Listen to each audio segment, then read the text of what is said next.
Good evening, everyone. My name is Henry Hamilton III. I'm the chair-elect of the American Bar Association General Practice and Solo and Small Firm Division, otherwise known as GPSolo. And our motto here is "Your success is our mission." We're a group of about 24,000 members, and at our core, we are about improving the administration of justice and ensuring that our members, the American solo and small firm attorney, is more efficient, more successful, and more profitable. And we welcome you to today's latest program in our General Practice Solo and Small Firm Program Activate Diversity Series. And of course, before I do anything, I want to thank our amazing diversity director, Kelly Adams, for assisting with this series and these programs. We just could not have done this without her over the years. Today's topic is Activate Diversity, defining diversity in 2023, and it's going to be an exciting presentation. I'm looking forward to it. So much of what we do in the law is a search for truth, understanding, and justice. And if those are our aims, we just cannot fulfill those goals without diversity. But that's enough for me. I now want to turn this exciting program, this exciting evening, over to Jamie Boston, who is a special advisor to our diversity board and also one of our directors. Jamie? Thank you, Mr. Chair-elect. I appreciate it, and welcome everybody. I hope this is going to be actually, I know it's going to be a great program. I want to start by just kind of doing some housekeeping things to start. We're scheduled for roughly an hour. I know people are busy, particularly summertime and so forth, so the core of the program will be about an hour, but if we need more time to ask questions or dive into something a little deeper, we do have that available. But we completely understand that some of you have to leave at the 1 hour mark.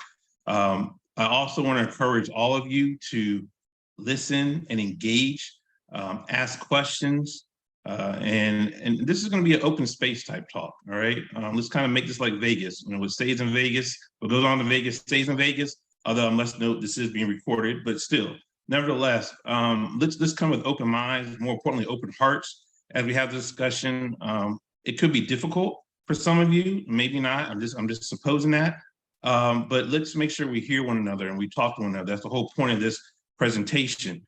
I will start by introducing, just briefly, you guys have it, I think, in a link, or the link's about to be sent to you, who are our guests of honor is today. And today's a little different from our other panel presentation or other presentations. We're not doing the panel format. We're just gonna have a conversation today. And so that conversation is with the one and only Jocelyn M. Armstrong. Ms. Armstrong is the Director of Inclusion and Outreach at the Ohio Bar Association. She leads programming and integration of inclusion, diversity, and equity in association culture. And she's committed to advancing diversity and inclusion in the legal profession and bar community. I'm gonna keep it there because we're on a short program, but you can read her outstanding bio. I'll throw in there, she did work for a congressional office at one point in time before becoming a lawyer. And she has a host of awards she's won for what she's done both in the community and in school. So with that said, let's go ahead and just dive into it. Now, as I said, I want to engage the audience here. And so the first thing I want you all to do, I want you to take 1 minute. If you get a second, pull a piece of paper or put it on your iPad or whatever you might have in front of you, and just write down, what does diversity mean to you? All right, I'm gonna give you 1 minute.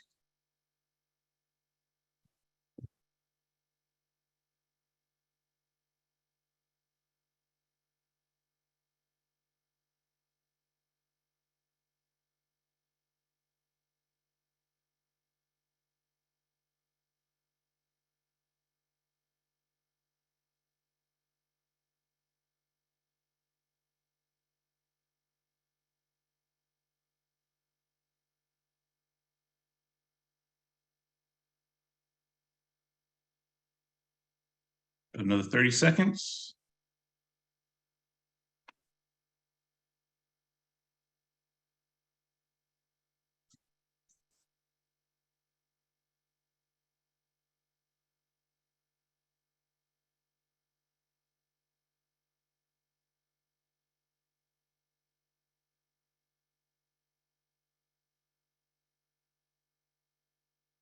Okay, it's roughly a minute. So if you want, you can share it in the chat.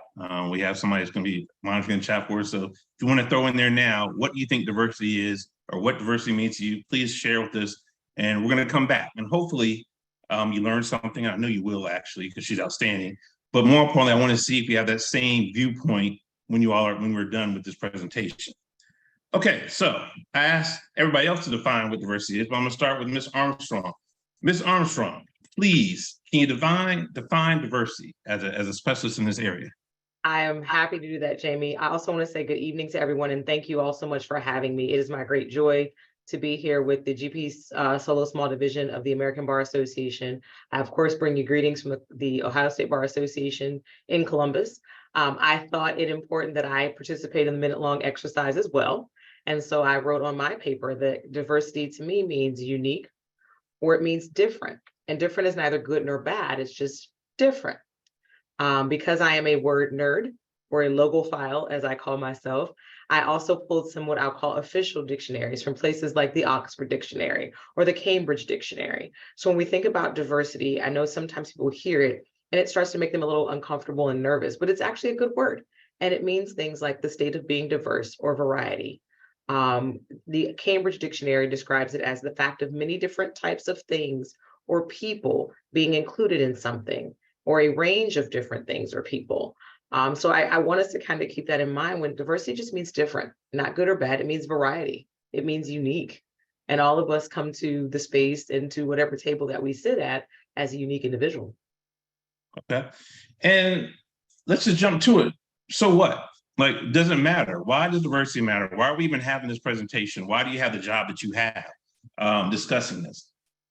So diversity matters on a couple of different fronts. When we talk about building solutions, for instance, and we always like to have, I think, different ideas and different approaches, because we know when we consider problem solving, the more opinions and the more input and the lived experiences that we have around the solutions building table, the more likely we are to come up with a solution that is successful. We look at the Harvard Business Review, for instance. They did a report based on a study a number of years ago, and they have repeatedly been quoted that when there are more diverse teams, an organization is more successful. They definitely, with it being the Harvard Business Review, we're talking about it in the business space. And so more diverse teams have a positive impact on the bottom line. And again, that goes back to being able to have diverse opinions, diverse lived experiences, diverse skill sets around the table in order to make sure that you're getting the best of all the solutions that you can have. So let's talk about something. And again, I want this to be an open discussion. I want to share with you call it coincidence, call it divine intervention, whatever you want. But I recently had a discussion with a very good friend of mine, love him dearly. And just give a little background, he's very high up in the business world, I'll just say. Has done quite well for himself because he's a hard worker. And then that's clear, even when you meet him, how he's achieved the place he has, worked for a very big company. And one of the things he said to me, and he's one of the leaders of this company or organization, he said, Jamie, he said, the first thing he said, and this is why I want to talk about comfort. He said, I just want to be transparent with you. We have a lot of training on diversity. And he said, you know me, and I think I do. And he said, I'll be honest, not that I don't disagree with it, don't like it, but he was honest and said he kind of didn't understand it, right? And so it started a very open discussion that we had. And funny enough, I had just found out that same day that I was doing this moderating this panel. So I forgot to even tell him about that. But anyway, we had this lengthy conversation, and since you're just saying, like, look, I do want people to have pieces of the pie. I do want to have different opinions coming to the table and so forth, but I still don't really get why are we kind of being forced or why there's so much of this training. And so I just want to know kind of what's your perspective on that. What would you say to him if you were talking to him, and how do you train your people? So I like to remind people that we live in a world where everyone wasn't always allowed in certain spaces. right? When we look at just our profession, for instance, there was a time when the only people who were lawyers were white men, and typically of a certain age. And that kind of is still reflected now. There was when women were starting to take the bar exam and they were passing the bar exam, there were some women who had to actually sue their state in order to be admitted to practice. It's a very plain fact, and it's even listed on the ABA website that the ABA did not accept Black people as members. And so Black lawyers then formed the National Bar Association. So we have to think about, one, we were sitting in a space where something was not created with everyone in mind. And so now that we've made some movements forward and more people are coming into the space that are different than what was the original prototype, it requires, I should say, for us to have some learning involved in that. Also, we are a service industry. We deal with whomever, for the most part, comes in the door. Those of us that would work in the public sector as public defenders, or who work in the criminal defense space, or who are prosecutors, you literally don't know who's coming in the door on any given day. If you are maybe doing estate planning or family law, or you're a business attorney, you may have a little more predictability about your clients, but still, anyone could come and decide they need a divorce, or anyone could come and decide they need your help set up their business for their LLC. And so how are you engaging the people that you meet? What are the things that you may need to know about their cultural dynamics? What are some things that impact, for instance, women business owners different than predominantly male businesses? Those are all the things that we could benefit from learning, because it helps us better serve our clients. And then, of course, we just walk around in the world on any given day. And so when you happen to maybe encounter someone in the grocery store, and perhaps you see that they're maybe wearing a burqa or a hijab, what are your thoughts about that? Well, if you've engaged in some learning, you'll know that in many cultures that is a part of their dress, and it usually has a religious connotation because of their beliefs. And that's kind of essentially what it means. If you've not been exposed to that, though, you might have questions, you might think it's interesting, or you might think it's odd, and you might respond differently to people. But the more opportunities that we have to learn about others, the better attorneys that we can be, and the better ways that we can help shape society. Because another thing that I also know is that lawyers are leaders, and people often look to us for solutions. They look to us to help shape what's going to happen in society. They think that we are always the smartest person in the room, and so they want to know our opinions. And so again, the better versed we can be in learning some of these things, it's great. The other thing I would say too, to your colleague that you were talking to, is learning about other people and engaging with other humans is not something to be afraid of. It's definitely something that can be interesting or uncomfortable at any turn, but it's not something to be afraid of. And by taking the time to learn about someone else, it does not necessarily take anything away from you. It definitely will cost you some time, but it will enhance the way that you approach life. An example I like to use is we have bar exam twice a year, and there's always new lawyers that show up after that bar exam. And when those new lawyers show up, just because there's new lawyers does not mean now that my space as an attorney is diminished, right? It just means I have a new person to help figure some things out. So that's kind of the way we should look at other things. When there's new people that are moving into our workspaces or into our neighborhoods and communities, that doesn't diminish who we are. It just makes better opportunities for us to engage with people and help bring them along. So let's follow that a little more. And it's, some might say it's kind of utopic, right? And what you just said, that's, we're all just want to learn about one another. We just want to be friends and so forth. But let's get a little deeper. We're in the aftermath of the recent decision of Supreme Court, right? In terms of I can't remember the name of the case right now. I'm sorry. Is it Fair Students, I believe, or something along those lines? And, they made it clear that race could not be a factor in terms of college admissions. And I will admit, first, I did not read this whole opinion yet. I think it's 237 pages. Just kind of skimmed it a little bit. So I'm not an expert. So if I get something wrong in reference to this, please correct me. But where I'm going with that is, again, what you said is kind of nice and utopic, but let's talk about, we're in the job place, whether we're lawyers, business people, whatever. And I've had several people come up to me, and it's interesting, I find myself in this conversation. I don't know why people like to talk to me about these issues. But I've heard it said, and predominantly, to be clear, and I don't want to hold any punches here, predominantly by white men who are saying, things to the nature of, Jamie, I feel like I'm kind of a target now. It's tough for white men and so forth. And I just want to understand, or just want to talk about that in terms of kind of the business world, whether it's in school or education and so forth, particularly in light of this new decision.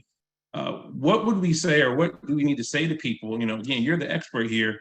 And I think you hit it a little bit when you talk about it doesn't diminish, but what if you are that white male who's at the top of your organization and you do see things changing, and it seems to be the movement in that corporation or organization is to diversify more? And does that necessarily mean that I'm going to be out if I'm not white male, or should I be afraid on what's going to happen? What would you say to that situation? So I would want them to take a few deep breaths first. I think we have to think about when we're trying to diversify, if you will, like a staff, right? And we're maybe moving different people into the C-suite. I would like to think that organizations were being intentional about the way that they were doing their hiring, and that they were not just hiring people because they fit a certain demographic, but they also were hiring people that maybe fit a demographic and were well-skilled. And that is more often than not the case, is that people are very well-skilled. They just fit a demographic that's missing from your space. And you have to look around and wonder, if you're looking at your organization and your C-suite only represents one sort of identity, right? Only one kind of identity, but the customer base and the other folks within your organization are a wide swath of different identities. People are going to start looking at that and say, do I want to work at this organization, or do I want to do business with this organization or purchase from this organization when I don't see someone like myself in the leadership? That's a question that people ask, and it's a fair question. And if you feel like you're afraid of losing your spot, so to speak, you have to understand the culture of your organization. And if you sat there long enough to shape the culture of your organization, you should not be afraid, right? You should be welcoming this. Because if you're doing great work and you've done great work the whole time you were there, the likelihood of you being pushed out just to bring someone in to fill a quota is very slim. And again, I'm hoping that organizations are more thoughtful about the way they're doing their hiring, because when we are just filling quotas, we're missing great opportunities. Because when we're just filling quotas, we're not creating environments that are inclusive or that where people want to stay, because then they're maybe the only person that looks like them. They're the only woman in the C-suite or that sort of thing. And so we have to not lean into that fear. The other thing is, for a long time, when we look around the Fortune 500 companies, when we look at major law firms, the leadership is one demographic and one identity. And we have to ask ourselves why. We have to ask ourselves why law schools are graduating classes that are 50% women. And then the higher you go up in the ranks at the firm, the fewer women you see in leadership. What are we doing at law firms that makes that thing problematic? And it's not that the women are not great lawyers. They pass the same bar exam, right? So those are the kinds of things that we have to ask ourselves. The other thing is, I think we have to consider that when we talk about diversity, it is more than just race and gender. It involves our neurological abilities. It involves our physical abilities. It taps into the different generations that we come from. So I like to tell people, if you live long enough, you might find yourself in a different category. I used to be a young lawyer. You still are. I'm now in a different generation, and now I fall into a protected class, right? Based on my identity, right? Or some people that they are one identity, and then life changes and now they're disabled. And now how are they approaching the practice of law? That changes. And so when we look at it just as race and gender, we miss the opportunity that at some point in our life, we will be considered, and should be at any point in our life, honestly, considered as a part of a diverse group. We also have to, again, understand that just because someone else is getting something does not necessarily mean that we're losing something. And that's interesting. I also heard you kind of said a dirty word earlier when we talk about diversity. And what comes to my mind is sometimes it comes across when you're talking about that fear factor we discussed earlier, or just, hey, things are changing. There's almost kind of this implication that somehow that woman, that disabled person, that person of color coming in is somehow less equal, or maybe even better than the person that's currently in that spot. And I think you said something that kind of sticks home. Like if you find yourself that you're in that fear or whatever, maybe you do need to look at your own performance, right? Are you performing at the level you should? And if you are, either you're gonna have a heck of a lawsuit, right, for you getting fired because you got the numbers that show that you did that, or two, I would say maybe you can use your own leverage as a leader to help shape things so that they are being hired for the right reasons. Or three, don't just make that assumption that, hey, just because somebody's coming in, like you said, I'm going to lose my position, or that person, it's almost like you're saying that person may not be as good as you are. And in fact, they could be better. So, I would just encourage people, and this is my little 2 cents in those situations, do some self-reflection, right? And maybe that'll help you understand what's going on. Not to mention, clearly, the history of things that go on that you expressed earlier. Let's talk about, and to the audience, I apologize, I'm a Black male, so a lot of my questions probably come from that. And Ms. Armstrong, please, I do want to take the point home that diversity comes in many shapes, colors, and avenues. And so it's important for all of us to keep in mind. I'll switch gears for a minute. I actually sent something to her the other day. And, this is not to get into any political issue and so forth, but I think this is appropriate given the topic of our discussion today in terms of diversity. I came across this article, and some of you might have heard this, by Megan Rapinoe. And she was asked the question, those who don't know, I think most do, outstanding soccer player, probably the top woman, maybe athlete, soccer player there is altogether. Now she's retiring this year. I've always followed her. I thought she was a great soccer player. But she was asked a question about how she felt about transgender athletes. And those, again, who don't know her, she's openly lesbian and very outspoken about a lot of issues, but particularly in the LGBTQ plus arena. And so when they asked her, I'll just go ahead and read it. This was in Time magazine, apparently, and she had some candid thoughts. Rapinoe made it clear that she sees transgender women the same way she does any other women. So she doesn't see it as taking anything away from women's sports. All right, now, I hear you. Some of you are gonna have religious reasons why you feel differently about this, and even those who are athletes, and I completely get the strength and the muscle and all that discussion, but I'm reading this because what she said really kind of struck home with me. She said, absolutely, she says, you're taking a real woman's place. That's the part of the argument that's still extremely transphobic. I see trans women as real women. What you're saying automatically in the argument, you're sort of telling on yourself already, is you don't believe these people are women, therefore they're taking the other spot. I don't feel that way. And so it made me think about that. I did apply it to race, I did apply it to class and so forth, because it made me even examine some thoughts about it. I mean, as somebody that played ball, I do see the difference between men and women in sports. And again, we can go into that debate later on, but the point to take home, or the point that I'd like to, or a question I'd like to ask you, Ms. Armstrong, is like, what do you think about that? When we start talking about things that go beyond race, that go beyond just the typical female and male relationship or identities, when we get into the transgender world, that's an aspect of diversity as well. And how do we address that? I mean, because there's a lot of deep things rooted in that topic, and how do we handle that in today's changing world? So there's a couple of things. One, I want people to always remember that regardless of someone's gender identity or sexuality, we're still talking about human beings. And I feel like in some conversations that's being lost because people don't have a full understanding. They start to somehow in their minds relegate people to a different status. We are still talking about human beings at the end of the day. That's the thing I want to lay out first. The other thing is that, to Megan Rapinoe's point, she is a part of the soccer world and has been a leader and a stellar athlete in that space. So she has probably had many conversations with her colleagues about what this means, particularly as she is nearing retirement and will probably still be very involved in the process. I will also say that it does us good to do some research and to learn about other people.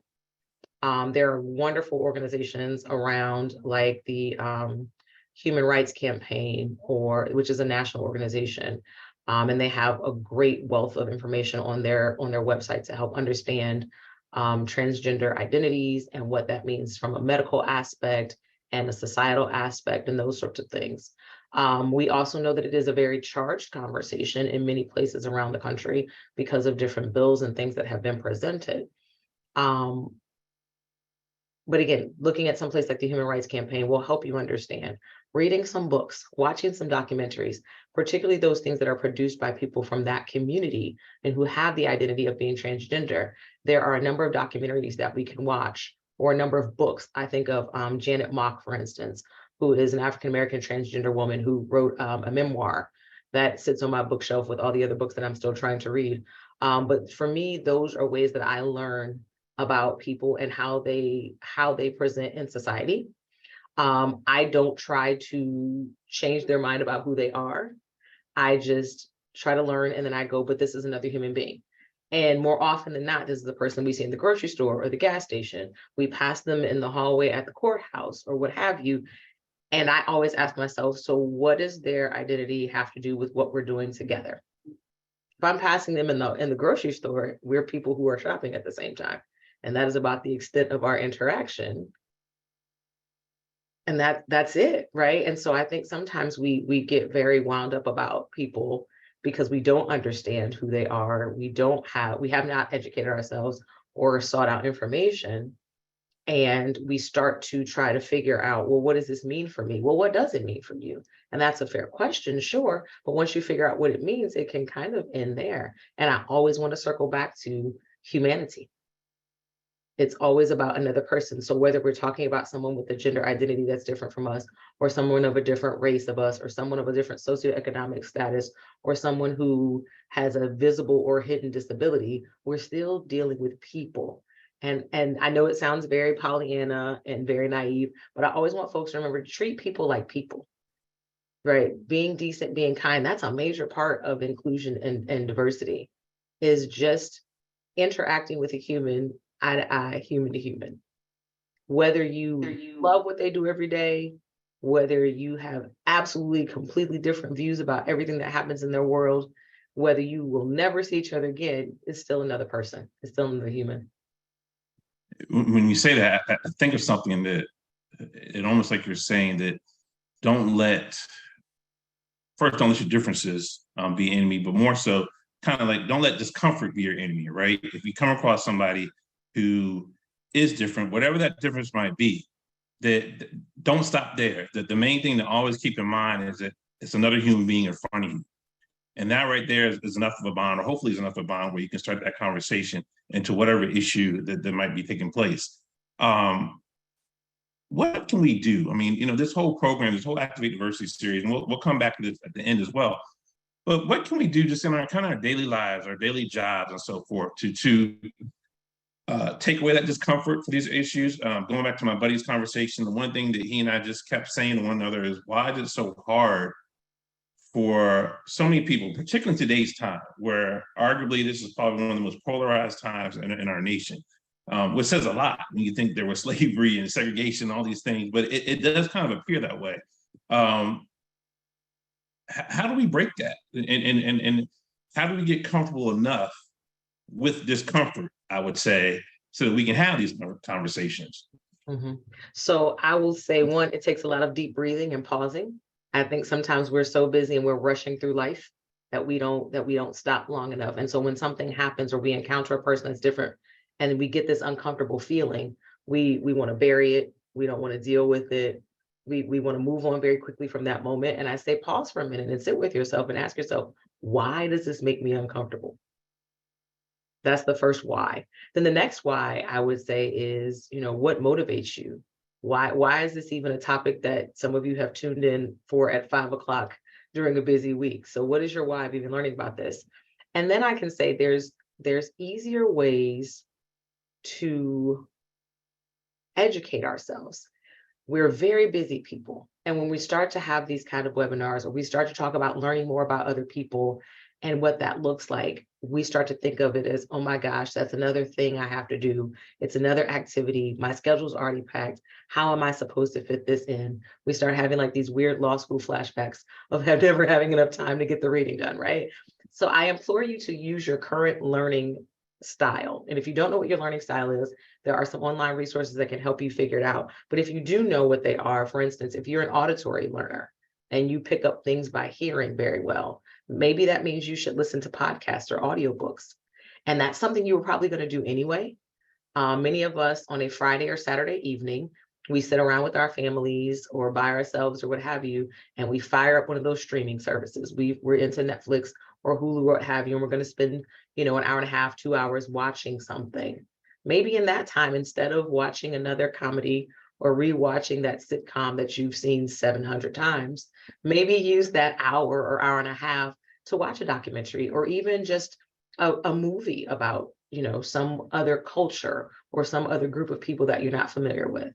If you're a person like me who tries to go to an art museum in every possible conceivable city that I visit, maybe that's your entry. If you were going to go to this museum, make sure you visit a specific exhibit or a specific space. So incorporate it into what you're already doing. Living in Ohio, summertime is festival season. And I know that is not exclusive to Ohio, but if you're going to a festival, go to some different festival. We are fortunate that here in Central Ohio, we have, I think it's coming up actually very soon, the Latino Festival. So it focuses on the Latino Hispanic culture. There's dancing, there's food, there's all types of demonstrations and learning opportunities. We have a Greek Orthodox festival in the fall that I love because I get to have lots of baklava, but also it helps me learn about that community. There's Pride festivals, particularly in June, and then at other points of the year, depending on what city you're in. So use the time that you already have with a hobby or a thing that you were already going to do and just slightly shift your lens just a little bit.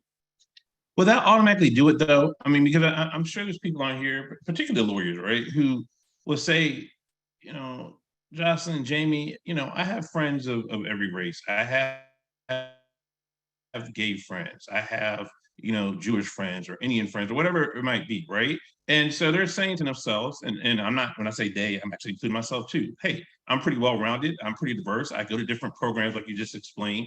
But I just feel differently about this whole diversity thing. Part of it might be, I feel like it's forced, because, we go to trainings like you just mentioned earlier or have certain programs we have to do it.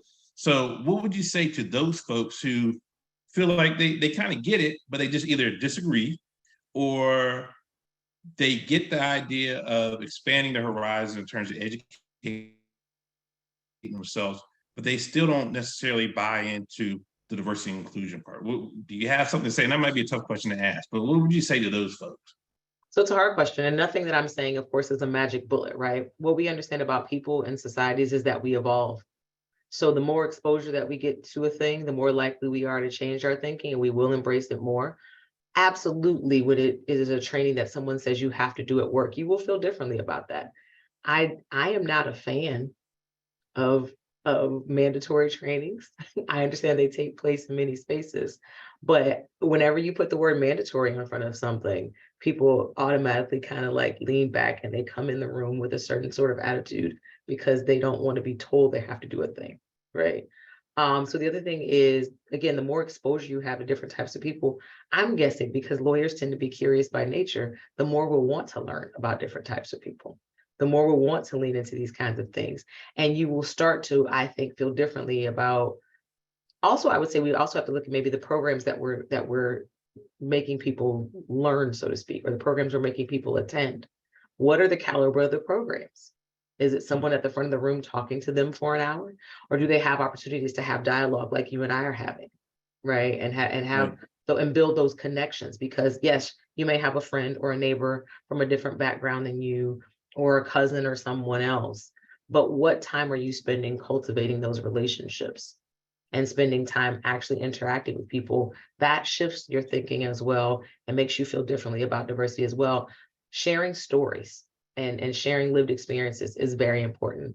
I tell people, for those folks who are reticent or skeptical about diversity, equity, and inclusion, often when they have a specific experience in their life, be it something that impacted a client or a coworker or a neighbor across the street. That shifts their thinking too. So there's not a one size fits all approach to this. It's figuring out what works best for you and understanding that also this is a long journey. This is not something that you're like, I watched this documentary and now I'm good. I've got it all figured out. I wish it was that easy. It's not, right? Because again, society continues to evolve, people continue to evolve. So we have to continue to have these conversations. And if you think that you're the person who's an expert or you figured it out based upon who your friend group is, awesome. Now you have a new challenge, and that's trying to help other people figure it out. I like that. And it's funny when we were talking about the word mandatory, and I'll just point everybody to it. This came across me really just before we came on today. I look at, I'm a big Dr. Martin Luther King fan, and I looked at his speech, I believe it was 1966, his convocation speech in Illinois. I forget which school, maybe I can find it. Oh, Illinois Wesleyan. And basically, that context was about segregation and race and so forth. And he's basically asking, or being asked, or commenting on, why are laws or regulations needed in terms of, you can't change somebody's heart. You can't change somebody if they're prejudiced in their heart. That's just how they're going to be. And King has some ingenious response to that. So one, I just bring that up. I think for somebody who's wondering why diversity is important, or what may I be missing, take some time to read that. You can pull it up on Google it or whatever, and read it. And again, not submitting that you have to agree with it, but I do think he makes some pretty strong points on why there are laws in place, why there are quote unquote mandatory classes in some instances. But I do think, Jocelyn, you hit a very big point that, and I've seen it myself in the mandatory things we do, the quality matters, right? And how it's delivered matters. So, I would throw out to our leaders out here in various forms and organizations that, constantly examine the programs that you're doing. Don't look at it as just mandatory. Is it effective? And is it really addressing and encouraging, addressing issues and encourage dialogue amongst your office, amongst your club or whatever. So again, just something I'm just throwing out there. Again, I'm not an expert. Ms. Armstrong is, but just reading some of the things that she prepared, that seems to be some of her messaging. Moving along, we kind of talked about the benefits of diversity. I saw something you wrote, and you wrote something to the effect of diversity alone is a great start, but that's not kind of all of it. Elaborate on that. Tell the rest of the group about that. So when I say diversity alone is a great start, that means, okay, you've got a bunch of different types of people in the room or within your organization. Congratulations. You've done the first step, right? The next thing is considering intentional inclusion. And I'm very clear about saying intentional on the beginning of that and using that as the modifier, because being intentional in our inclusion efforts. So we say, for instance, in the legal profession, we can't seem to find diverse talent. The women they come here and then they leave, and they want to go to in-house jobs instead of staying at the firm or that sort of thing. And so the question becomes, what culture are we asking people to come into to work? So it's great that we can, build diversity, but if we do not make it a place where people actually want to stay and develop professionally and personally, that's very hard. So intentional inclusion looks like pay equity. Intentional inclusion looks like having good leave policies for everybody. I was just with a group of people recently. We were talking about maternity leave versus paternity leave. And I said, well, let's talk about parental leave, because some people may be adopting children, or they may happen upon kids in their family and they have to take them in and now they need leave time, right? So what does parental leave look like? That's a very inclusive sort of thing. Are we making our offices spaces where people can move around regardless of their mobility? Are we complying with ADA requirements, but in a humane way? So yes, we'll make sure that you have a modified desk. Of course, you'll get access to, talk to text speech softwares that you can use Word documents. But are we embracing those folks and providing those accommodations in a way that is kind and with dignity, right? And not trying to make it seem like it's a bother or that they can't do the work just because they need accommodations. Those are all things that we have to think about when we're talking about inclusion and being intentionally inclusive. And then we have to talk about, what does equity mean? I like to use the example, people often confuse equity and equality. They're not the same. And equity does not mean that somebody's getting, some sort of head start or something. They're getting what they need to get the thing done. So my best example of equity is I am 5'3". I know we can't tell on Zoom. I know that I seem taller. I'm not 5'3". My brother is 6'2". And equality says my brother and I both get the same pair of pants. This is problematic because either I'm going to be walking on fabric or his ankles will be freezing, right? Equity says you both get a pair of pants, but in your actual size. And that's not anything bad. That just means you're getting the thing that you need, right? I know that's a very silly example, but that's a thing that sticks with people when you think about equity versus equality. And so when we're talking about equity in workspaces, again, maybe there's a person who is neurodivergent and they are going to do a wonderful job, but they need a couple of extra minutes or hours to get that job done. They're going to finish writing the brief, but you can't give them a brief the night before and expect to have it at 8 o'clock in the morning. You need to give them a little more lead time. Does that mean their work is not excellent? Absolutely not. It just means that because they're neurodivergent, they have to approach it in a different way. And it's going to take a little more time, and that's okay. So we have to move beyond just saying, hey, we're diverse and it's great. We've got all the different people in the room. How are the different people being received in the room? What are we doing to make sure that they want to be in the room and they feel like they belong in the room? Yeah, let's talk about belonging a little bit. That's another point. How do you do that? How do you make somebody belong? So belonging is a very interesting phrase that's being bandied about. And belonging is basically making sure that someone feels like they fit in a space and that their ideas are valued and that their contributions are valued. And we have to understand that belonging looks different to some people, because for some people, showing up to the workplace or showing up to the bar association event means they want to come, they want to learn, and they want to leave, but they know they have an opportunity to fill out a survey, or they know they have an opportunity to ask questions. And for them, that is belonging. For others, belonging looks like I want to come, I want to be on the panel, I need to be a part of the planning committee, right? Again, making sure that people have the ability to know that their opinion is valued, know that their input is valued, know that their contributions are valued. That is belonging at its core. You can't make people feel like they fit or belong, though. You have to set the stage in order to let them know that it is something that does exist, that it is available. So when you're looking at an organization, some places do employee surveys or they have suggestion boxes and they open these up to everyone. So it's not just, the C-suite and above or middle management and above making decisions. Those are ways. There's a car factory here in Ohio, and I think they're a good example of belonging in that. One, everyone wears the same outfit, whether you're in corporate or whether you're working on the line, you wear the same uniform. But also anyone in that organization can submit ideas to the engineers to make the process better, or to make something more efficient, if you will. And the ideas received from the brand new person who's only been working on the line 6 months to the person who's in upper management are all received in the same way, and they go through the same vetting process. That is a great example to me of belonging, because again, everyone knows that their input and their contributions are valued by the organization. So to unpack that a little more, are you saying that there's nothing wrong with kind of like a standard, and I don't want to put words in your mouth, so please correct me. It's okay for everybody to go through certain things, certain standards, whether it's like the bar exam, whether it's like, whatever, same uniform, that's okay. But that isn't mutually exclusive or opposite or in disagreement with diversity. You can have both. Is that fair to say? Is that a fair statement? Yeah, because like for the example I gave of the car factory, the reason that they, and it's a Japanese model, so the reason that they do that is because if we're all wearing the same uniform, that makes us better able to collaborate, because we're not looking at this in a hierarchical way, even though we know that we're different spaces on the org chart. This is the kind of the thing that levels us out, so to speak.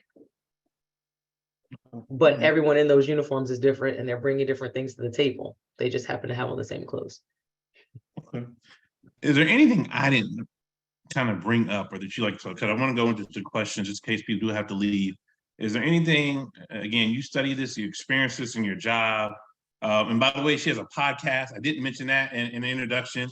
So please catch her podcast. I'm sure I get the right name of it. It is, well, go ahead, Jocelyn. I can't remember the official. Oh, there it is. Go ahead. inscribing inclusion. So that's a hobby that I do outside of my work hours.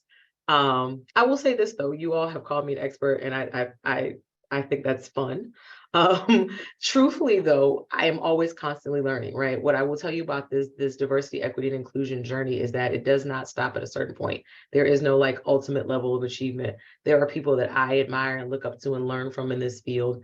And there are people that I hope that I am teaching and help learn things that are coming up behind me.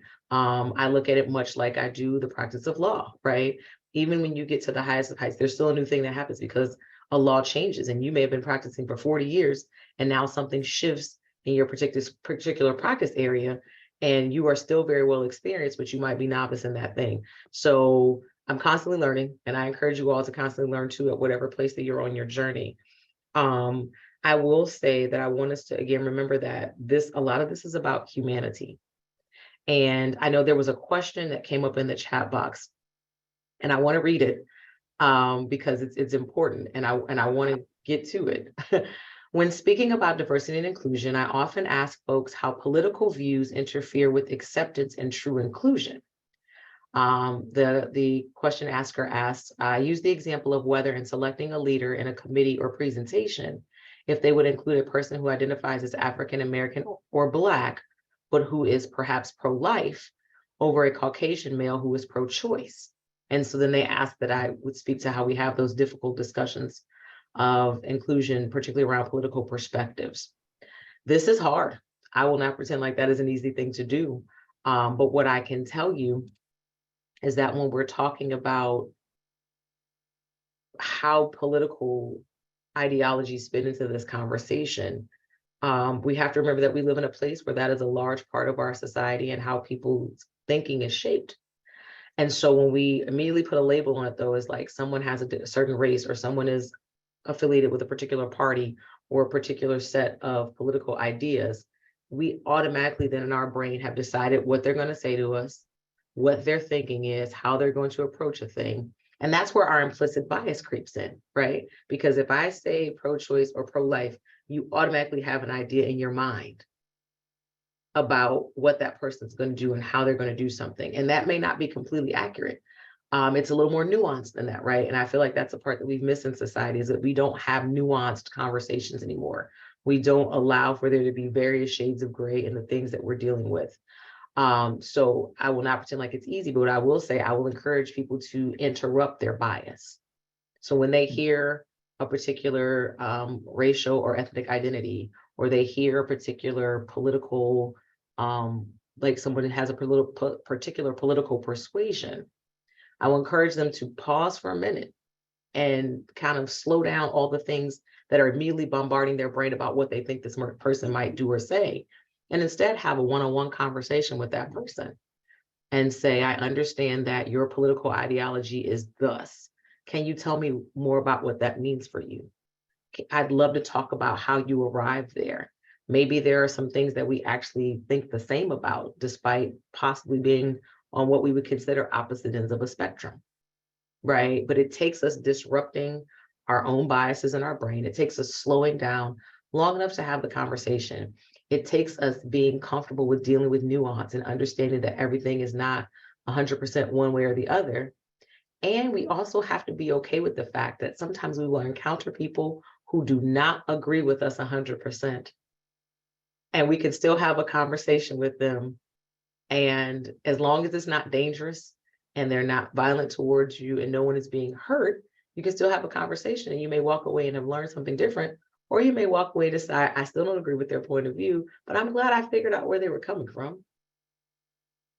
And what you said too, it kind of rings with me. It's not enough just to have friends or be in certain circles, but you do have to, at some point, have to use your word again, and that intentional conversation. And I'm not suggesting, maybe I'm wrong, and you can guide me otherwise. I'm not saying in the middle of a party, you just say, hey, let's talk about politics or something like that. But when the opportunity arises, if you really want to have a breakthrough, and I think the breakthroughs go both ways, because I'll go back to my conversation with my buddy. It's still playing in my head, different things that were said. And while I think we both walked away, there's some things we probably won't agree on, it definitely has made me, think about things a little bit and actually be more empathetic, actually. Because while I may not agree, going back to the target comment I made earlier, I can understand it. Whether I agree with it or not is different, but I can understand where somebody would come from and why they would have those type of thoughts and feelings.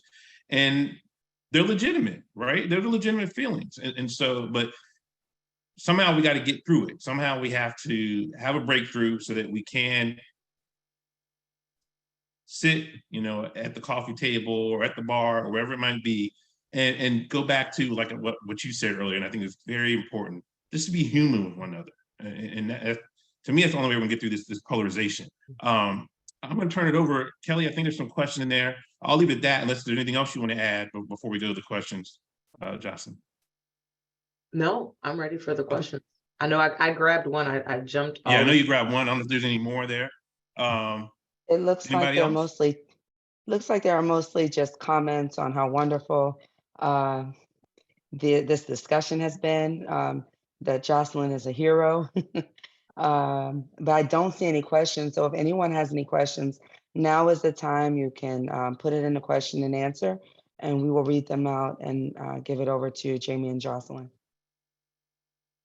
I did think of another thing, of course, as Kelly said, that I would be remiss if I did not mention Sure. in the ABA magazine, and I will have to send it to Steve and Kimberly and company to share with the folks in the division. But there was I had the opportunity to be interviewed by the ABA magazine, and we were talking about how to have and handle diversity, equity, and inclusion in homogenous communities. So that is something that I definitely want to share with you all. I would also be remiss if I did not mention that the Ohio State Bar Association has a wonderful program called the Equity Education Series. It's currently on summer break. Season 4 starts in November, but we have 3 seasons available on demand that have actually been approved, at least by our state Supreme Court, for continuing legal education credit. And I would certainly encourage you all to check those conversations out as well. Some of them feature me. Many of them are discussions that I curated with other speakers. One housekeeping note, I'm not sure if we said it out loud earlier, but our co-sponsors, and if I did, I just want to reiterate that, the ABA Commission on Disability Rights, ABA Commission on Hispanic Legal Rights and Responsibilities, and the ABA Commission on Sexual Orientation and Gender Identity. So this was a group effort. I'll give a few more minutes. We got it down with about 5 more minutes left. Any other questions or even comments? Welcome any comments. There is a question. Oh, sorry. There's a question. There's a lot of criticism of DEI training. How do you respond to this? Can you describe what you think is a good training approach? So I tend to, and I say this with some of our board members sitting on the call, I saw their names in the boxes. I tend to take what I call the very educational approach of, I call it, I used to watch Nick at Night, so bear with me. I think it was Dragnet, where they used to say just the facts, nothing but the facts. That's how I tend to approach it. One is giving people the information, right? And properly vetting the sources and making sure you have good trainers, but giving people the information. I like to help people understand different facets of life, and point them into the direction of resources. I don't ever try to come into a situation and say, like, let's just point around the room and just say, you're ableist, or you're misogynist, or you're an ageist, or like, no one wants to talk then if you just go in the room and like label people, flip a table, and now we're done. But how can we say, hey, listen, let's talk about, the generations and how they approach things, and what does generational diversity mean in your workplace, right? And let's talk about the different behaviors of the generations, if you will, and the events that shape their coming of age, and so how they show up in the workplace. And now let's break into groups and figure out how we can work across the generations to have the most successful result, right? That's a different example. Or we can talk about learning more about neurodivergence, because we think about disability and we only think about the things that we can see, right? Someone's in a wheelchair, someone has a walker, someone is an amputee. But what about people who have ADHD or who are on the autism spectrum and they're our coworkers, right? What do we need to learn about that? And then we can talk about how we can cultivate these great workplaces where people can show up with all their different learning styles and all their different, even hidden disabilities, and get work done, right? Those are some of the things. So it has to be conversational. It has to not be accusatory. It has to be facts-based, Nothing but the facts. I even believe that we would do ourselves great service of bringing in other professionals to help us learn some of these things. So when we want to talk about disability, we need to, one, listen to people in the disability community because it's their lived experience, but two, bring in a doctor or bring in a licensed therapist or some other mental health professional to help us learn. We can't be the only people in the room teaching ourselves. And you know, you just said something also. I mean, you said a lot of things that obviously it's hit me, but you said listen to people. And to me, that implies there has to be a certain level of trust. So let me give you an example. Let's say George Floyd. All right, and this is a little deeper conversation, but another conversation I had actually. And we know that there's people out there who say, well, George Floyd was doing something illegal. And the umpteen other African-American men who've been shot over the years, and women, let me be clear on that, and women. The question I want to pose, and I don't know if there's really an answer for a question for you, Jocelyn, is just kind of for us to kind of ponder a little bit, is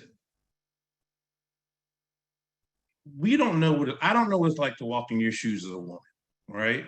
And then you add layers, Black woman, somebody might be disabled, like you said, or gay or whatever.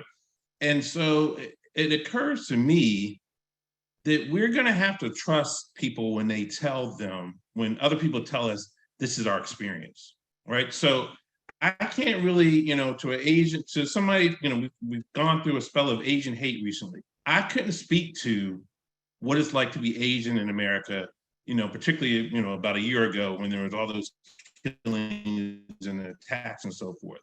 I can only speak to my experience as a Black man who's a veteran in the military, Black man who happens to be a lawyer, the son of a Baptist preacher, and all these things. I find myself sometimes saying, look, there's plenty of research out there that kind of supports a lot of things, but at the end of the day, I kind of feel like, hey, trust me, you know, if you think I'm a credible person and I'm having these conversations with people that I think I'm credible, then I think it's upon each one of us to just trust that person, what they're saying. And that doesn't mean you agree with it, doesn't mean it's always 100%, but if I'm telling you my experience as a Black man in this country, then hopefully if you're white, Asian, or whatever you might be, that you can trust what I'm saying is truthful, right? Or at least to my experience is truthful. And I think we tend to make that mistake, right? That we're always doubting, or we don't take the time to really listen to what somebody's saying. And so maybe you do see, you know, let's go to the meritocracy versus, you know, programming, you know, diversity, whatever, right, aspect. I can tell you, yes, I've done well in school, but I also can tell you I had experiences of being pulled over. I've had experiences of being treated differently, and I can trace it back to race. And even though now, if you're looking at me, some would say, oh, you've been successful, and clearly that wasn't a problem. Well, it really was. Just because I'm in this space now doesn't mean I didn't have hurdles that were directly related to my race or to my, you know, my culture, whatever. And so I feel like one of the things that we also have to do a better job is just when somebody says something to you, it's listening, but it's also trusting what they're saying. And then adding all the other stuff, the research, the whatever, to kind of come to some type of conclusion, which everybody's entitled to their own conclusion. But I don't know if you have any thoughts on that, but that's just kind of something just kind of popped in my head as you were talking. Sometimes because a thing did not happen to us, it's hard for us to believe it, because we immediately start to filter it through our experiences and how it would happen to us if it did. So you're right, particularly when you're talking to someone that you have some sort of relationship with, you should trust them anyway. And so yes, trust and believe what they're saying. And then you can possibly draw a corollary. So you talked about, you know, being a Black man in America, but then also understanding that there were people of Asian descent who were being attacked in certain spaces. And the common thing there is that violence was being perpetrated against people based on their visible identities. And that makes people who share those visible identities afraid. And so while you as a Black man are not an Asian elder, for instance, in California, you can understand that dynamic of fear of I'm in a space and someone sees me and I look a certain way, and they've decided that that's a reason that they want to be violent against me. And then the reverse is true, of course, right? Even though that Asian elder, for instance, does not understand what it means to be a Black man in America, they do understand, again, that someone has perpetrated violence against this person. because they've decided that this is the thing they're going to do. And so that is a commonality, sadly, that then you share, but that helps kind of understand, kind of deepens your empathy and kind of helps you understand a little more. That is, again, why it's important for us to move outside of our bubbles and engage with people who do not share our identities, because we will start to figure out, again, dealing with human beings, that there are some things, and I would like to say even some really good things that we have in common that we can lean into as well. And we start to realize that we're not always as different as we think. And that when we are talking about our differences, those are things to be celebrated. Those are things to be excited about, right? And not things that should keep us apart. While speaking of differences, Jocelyn, there's a question. Oh, sorry. Oh, I'm sorry, Jamie. There's a question. No, go ahead. No, go comment. ahead. I was going to say, go ahead, Kelly. Okay, coming from Joanne Leaston. Why can't people be accepted on merits instead of their differences? I mean, people should not be hired for any reason other than merit. What are your thoughts on that? I know that that is a common claim that people made, especially in the wake of our Supreme Court decision on affirmative action. Why can't they be? Right. I would love it if people were just able to be who they were and show up in spaces and get hired or get admitted to school or advance in their profession and in their career. But for some reason, society has been set up in these systems that folks have decided that other people are not as human as them or as qualified as them or whatever the case may be. So that's us, I think, individually kind of thinking about how we deal with people, and acknowledging the fact that we are still trying to undo some history and some things in our society that relegated folks to different places. When we think about immigration, either by choice or by force, right? Folks moved here and they were put in a certain stratus, and we decided that we had a hierarchy. And so then people are still trying to undo and come up from that. And so we have to acknowledge that that is a thing. And so until we start to deal with that and kind of try to undo some of the things that were done in history, you know, women had to actually march for the right to vote, right? And these sorts of things. When we start to kind of undo some of that stuff and deal with that, and the trailing sort of issues that come with that, then we can maybe get to the place where people can just get what they get based on merit. Anything else, Kelly?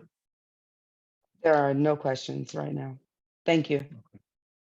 All right, and I'll point you back to that question and comment. I would point you back to what I was saying earlier, Dr. King's convocation speech on that. Look it up, 1966, and I think he kind of addresses that point, that merit versus programmatic schemes and so forth. With that said, since I don't see any more questions, Jocelyn Armstrong, I just want to thank you for your thoughts and for your time and what you do at the Ohio Bar. This is incredible. I hope you all learned from it. I want to thank all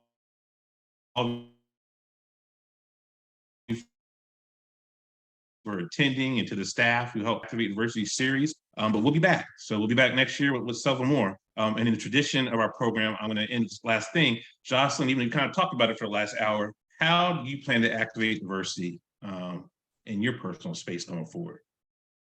I plan to activate diversity by, one, continuing to teach myself and learn as much as I can about other people, and then using what I learn to help other people along on their journey. It works for me. Thank you, everybody. Have a good night.